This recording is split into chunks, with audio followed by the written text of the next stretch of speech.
Welcome to Part 7. The opposition country party attacked Walpole relentlessly, primarily targeting his patronage, which they denounced as corruption. In turn, Walpole imposed censorship on the London theatre and subsidised writers such as William Arnold and others who rejected the charge of political corruption by arguing that corruption is the universal human condition. Furthermore, they argued, political divisiveness was also universal and inevitable because of selfish passions that were integral to human nature.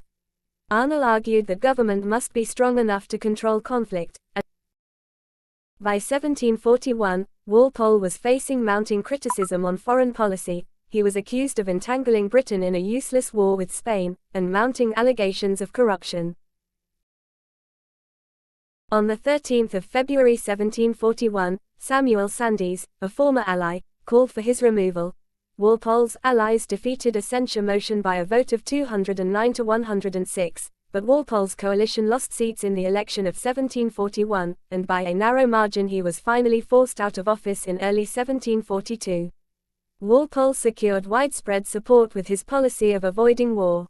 He used his influence to prevent George II from entering the War of the Polish Succession in 1733, because it was a dispute between the Bourbons and the Habsburgs. He boasted, "There are 50,000 men slain in Europe this year, and not one Englishman." 53. Walpole himself let others, especially his brother-in-law Lord Townshend, handle foreign policy until about 1726, then took charge.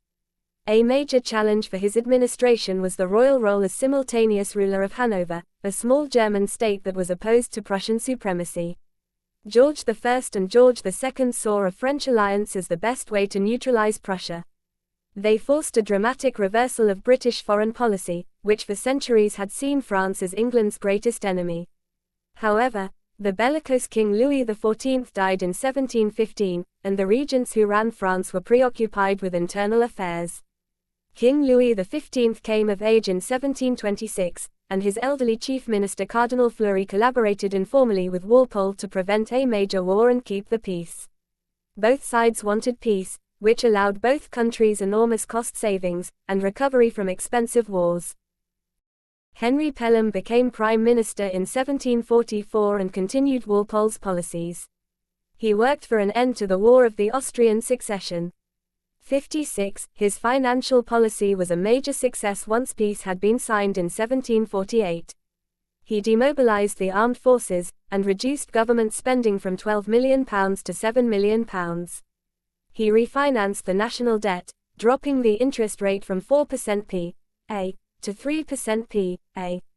Taxes had risen to pay for the war, but in 1752 he reduced the land tax from 4 shillings to 2 shillings in the pound, that is, from 20% to 10%.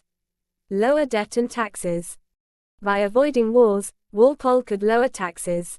He reduced the national debt with a sinking fund, and by negotiating lower interest rates. He reduced the land tax from 4 shillings in 1721, to 3s in 1728, 2s in 1731 and finally to only 1s, i.e. 5%, in 1732. His long-term goal was to replace the land tax, which was paid by the local gentry, with excise and customs taxes, which were paid by merchants and ultimately by consumers. Walpole joked that the landed gentry resembled hogs, which squealed loudly whenever anyone laid hands on them. By contrast, he said, merchants were like sheep, and yielded their wool without complaint. 58. The joke backfired in 1733 when he was defeated in a major battle to impose excise taxes on wine and tobacco. To reduce the threat of smuggling, the tax was to be collected not at ports but at warehouses. This new proposal, however, was extremely unpopular with the public, and aroused the opposition of the merchants because of the supervision it would involve. Walpole was defeated as his strength in Parliament dropped a notch. Part 8. It will be continued.